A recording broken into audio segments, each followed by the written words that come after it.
Throughout history, man has railed against his condition. Now, much of this railing has been directed towards the forces of nature. But with the advent of the nuclear age, this adversarial relationship began to shift. And man was no longer so much threatened by nature as much as nature became threatened by man. Now, at about the same time, we see the culmination of a social shift in which we, the citizens of this great nation of ours, are no longer identified by what we do, but by what we are economically capable of consuming. In other words, we have seen a schism between that which is real and that which appears to be. For example, I'm not actually a doctor.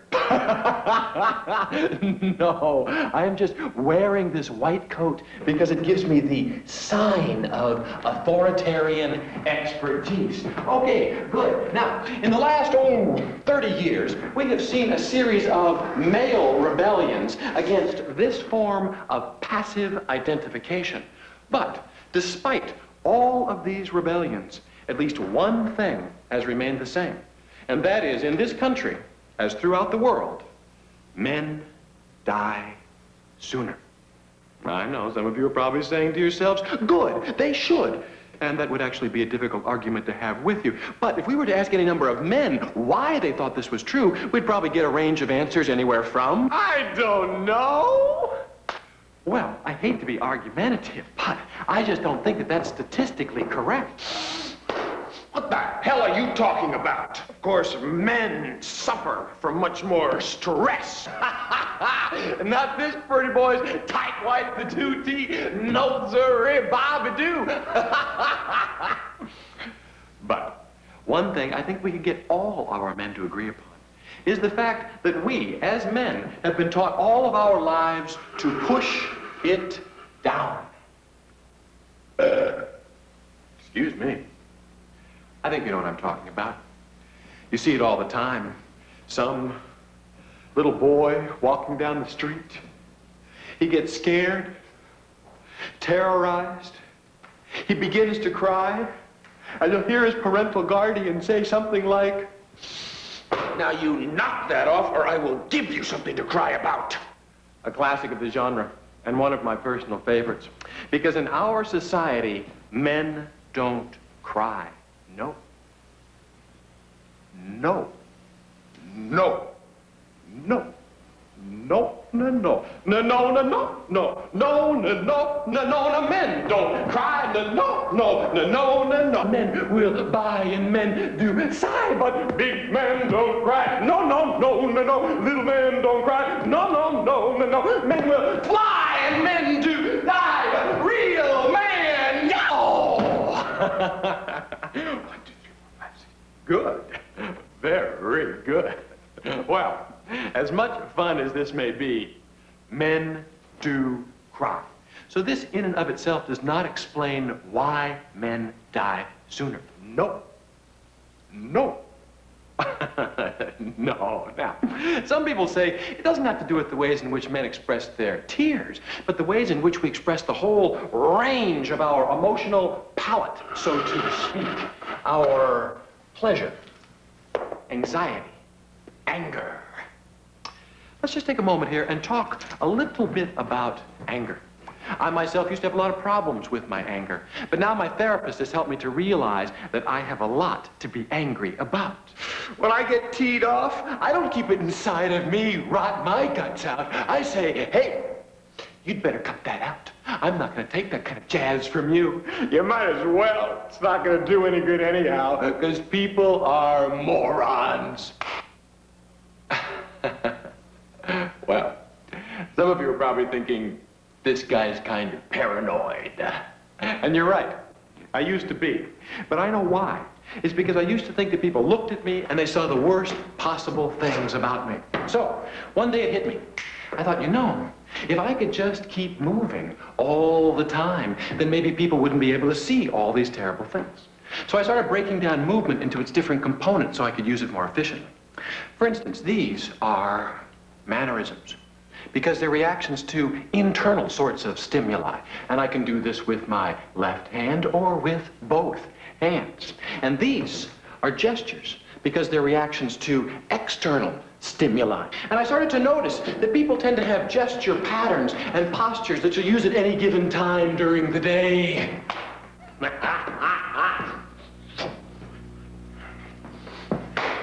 As well as movement itself. Levels, directions, and speeds. I began to find the more of these elements I could keep working simultaneously, the more comfortable I began to feel around people. In fact, I began to feel invisible. Of course, there were certain kinds of things I couldn't do. Have a quiet conversation with someone, for instance. But after a long day at school or work, I didn't want to go out, have a date, make out in the back seat of some girl's car. I mean, I was tired. I just wanted to go home. I wanted to lie down in my bed. I wanted to surround myself with my favorite things. My popcorn with extra butter, my guacamole and chips, my ice cream with chocolate and almond bits, and I wanted to cover myself with a blanket of swinging, pendulous, bulbotic, celluluscent, porkorific flabulation. Well, I am sure that just as many of you ladies in the audience tonight can relate to this desire to be invisible. So this, in and of itself, does not explain why men die sooner. And let us be completely clear about that fact, because men suffer from more heart attack, from more cancer, and from more stroke than do women. Now, some people say this phenomena is due to the ways in which we men carry out, or might I say, fail to carry out our primary emotional relationships, or as the sociologists and psychologists call them, our PERs, or PERs. I kind of like that. PERs. Unfortunately, I'm not a very good one to talk about this particular phenomena because I'm not threatened by women. I mean, when I get married, if I get married, I'll encourage the wife to get that job, climb that corporate ladder, because then when the divorce comes, I don't have to support her. Okay. Okay. I admit it. Men are jerks. Is anyone surprised? No, right? We're aware of the fact that people in positions of power take bribes, politicians lie, Howdy Doody has a wooden rectum, and men are jerks. And look, folks, I think I can be honest with you. I have just as much jerky small as does anyone. I mean, take for instance, if I had a lot of money, if I was filthy, stinking rich, would I give any of it to the North Shore Animal League? No. If I had a lot of money, I would want a mistress, some babe, some piece of action that I would have stashed away in my Park Avenue pad so I could slide over for nooners with, check out the new gear she just got from Bloomies, and plan our trip to the Bermudas together. Well, I did once have a relationship with a prostitute. She didn't cost a lot of money. She was clean, really good looking. I'd go see her a couple of times a week, but after a while, we just sit around and talk, so I stopped going. But with a mistress, that would be completely different, because she would be there just for me, just to satisfy my powerful, passionate, sexual will. That stuff about the prostitute, that's not true. I've never been involved with a prostitute. I've never had to be involved with a prostitute, okay? I just said that because I felt that this portion of this evening's program needed some sort of personal experiential validity. But, ladies and gentlemen, the fact of the matter is, I have had a lot of women. Oh, yeah. A lot of women. If I was to add it up, even conservatively, numbers are not important when it comes to sexuality. What's important is experience. What's important is when you got started. And I got started very young. Oh, yeah. My peers used to think of me as the Daniel Boone of the bed sheets. I mean, I must have been, well, she must have been. Okay. We were freshmen in college. We waited because we cared about each other. But she was hot. Oh, yeah. She was the one that all the guys were sniffing around after. And I was the one. I was the guy. I was the one.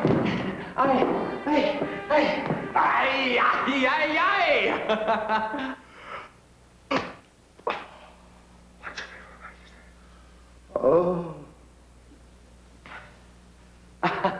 Well, of course, a discussion about men and morbidity wouldn't be complete unless we had a short section on right heart attack. Now, in the last, 30 years, we have seen a series of theories about heart attack, which makes the whole thing very confusing. I mean, am I a cholesterol fatty? Well, I can pinch far more than an inch. Am I overstressed? Probably. Am I a type A? Or God forbid, one of those lazy type B characters? Do I need to jog? Or is the fact of the matter I just need to take an aspirin a day? I mean, what the hell kind of a man am I? Well, I'm the kind of a man who will provide more opportunities for my children than my father provided for me. I have a job, okay? I work. And when I'm at work, my time belongs to the boss.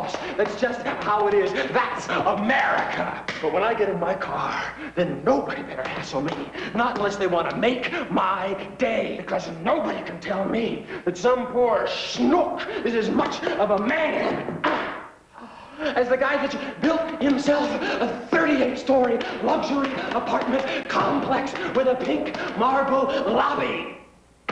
Hey, this is the sign of a man and what he can do with it. Oh, Jesus. Well, now we have looked at the physiological reasons why men die sooner. We've looked at the sociological, the psychological, and the emotional. And frankly, folks, the only thing I see is that men die sooner just because we're men.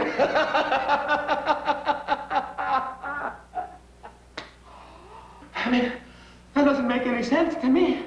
I mean, just because I was born a man, I'm going to die sooner than some woman, no matter how unimportant she is to the society. I mean, when I get married, if I get married, I'm going to die sooner than my wife. I'm going to die sooner than my children. If I have any children, have children of their own, that's not fair. I am a man. I do what I do because I believe in it, because I have integrity. And just because a couple of little chromosomes get together in a totally unprincipled fashion means that I'm going to die for some woman just because she can give birth and I can't.